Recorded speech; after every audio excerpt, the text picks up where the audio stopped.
Bonjour à toutes et à tous. Je présente dans cette vidéo un exercice sur l'amplificateur opérationnel, bien évidemment en régime linéaire, idéal, mais avec deux condensateurs et une résistance R. Donc l'objectif, c'est tout simplement toujours trouver la relation qui relie la tension de sortie et la tension d'entrée, et bien évidemment déterminer le gain. D'accord? Donc à partir du gain, on peut extraire un certain nombre d'informations.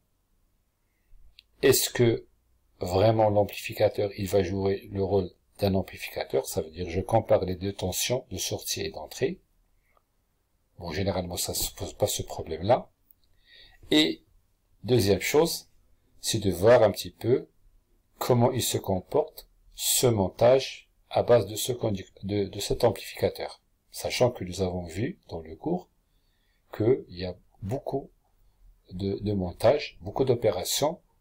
C'est la raison pour laquelle on l'appelle un amplificateur opérationnel, c'est-à-dire un certain nombre d'opérations comme nous avons vu dans le cours. Donc, je commence par l'énoncé. Donc, on donne un montage suivant. Donc, je prends un amplificateur opérationnel.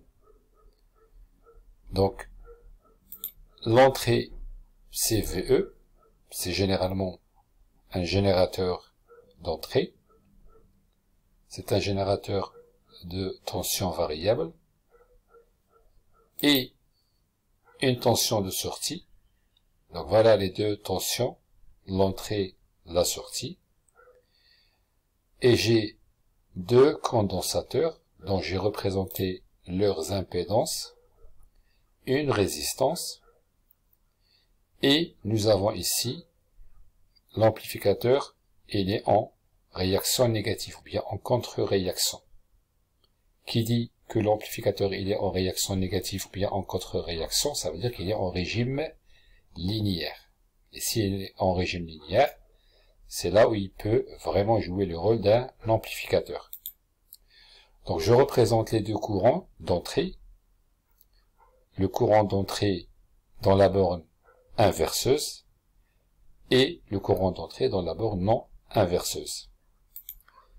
La tension epsilon, c'est une tension différentielle entre la tension qui est non inverseuse et la tension inverseuse. Donc, l'amplificateur, il est idéal. En plus, j'ai une réaction négative. C'est que la tension différentielle, elle est nulle.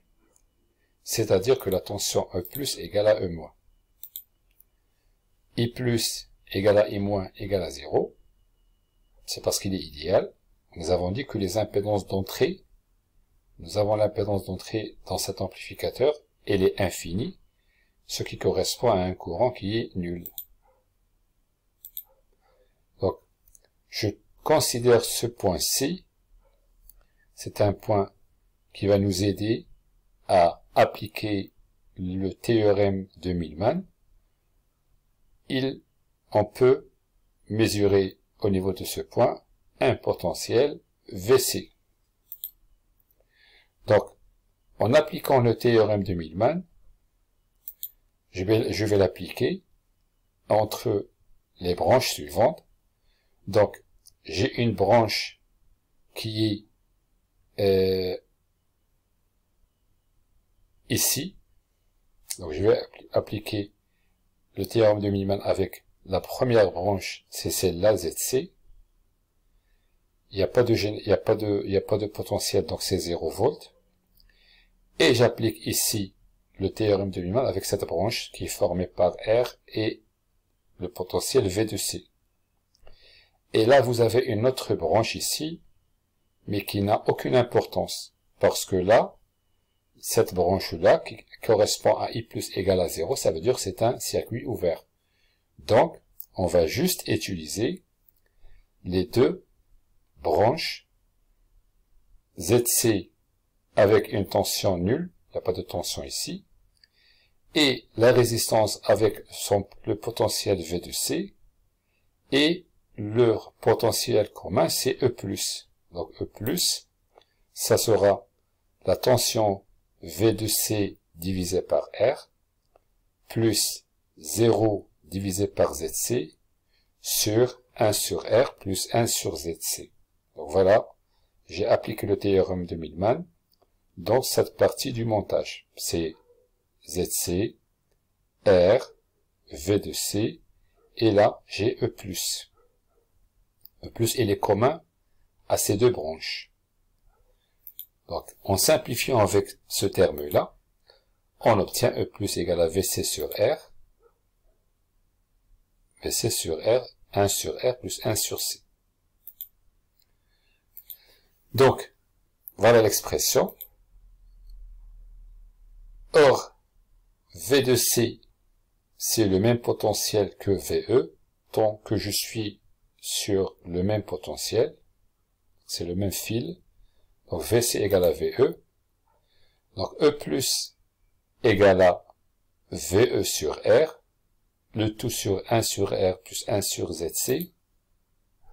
Or, ZC, c'est l'impédance du condensateur, par définition, c'est 1 sur JC oméga. Donc je remplace ZC par son expression, et j'obtiens à nouveau cette expression, je la développe, et j'obtiens VE sur 1 plus JRC oméga. Or, la tension de sortie, c'est le potentiel ici. Donc je poursuis un petit peu, ici, tant que je suis sur le même fil, donc là, j'ai le potentiel VS, et en même temps, c'est le potentiel E-. Là, je suis au niveau du même fil, donc c'est E-. Donc, je remplace E+, égale à E-, E-, c'est VS, E+, c'est cette partie-là qui a été développée, et donc, voilà la relation qui relie la tension de sortie du montage avec la tension d'entrée du montage, et par conséquent, on peut déterminer le gain. Là, c'est une erreur, donc c'est VE ici. Donc le gain, c'est le gain du montage. On sait bien que le gain de l'amplificateur, il est infini, très très grand, mais on est intéressé par le gain du montage. Ça veut dire que je peux masquer tout ça et laisser juste l'entrée VE et la sortie VS. Et comme ça, notre gain sera égal à 1 sur 1 plus JRC oméga. Bien évidemment, c'est ça la question qui nous a été demandée. D'accord?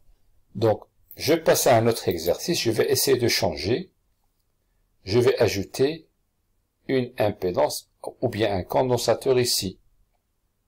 Je vais ajouter un condensateur ici. Et toujours la même question, c'est exprimer la tension VS en fonction de la tension VE. Donc toujours le théorème de Millman au point C. Cette fois-ci c'est au point C plutôt. Donc si je prends la partie du montage, donc C, combien j'ai de branches? J'ai R, VE, ça c'est une première branche. J'ai ZC avec VS. Et j'ai R avec E+.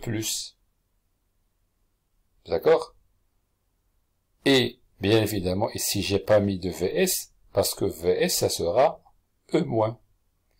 Donc, le potentiel commun à ces trois branches, c'est VC. Donc, VC, c'est une tension commune à R, VE, ZC, E- ou bien ZCVS et R E+. Et comme ça, je peux appliquer le théorème de Millman.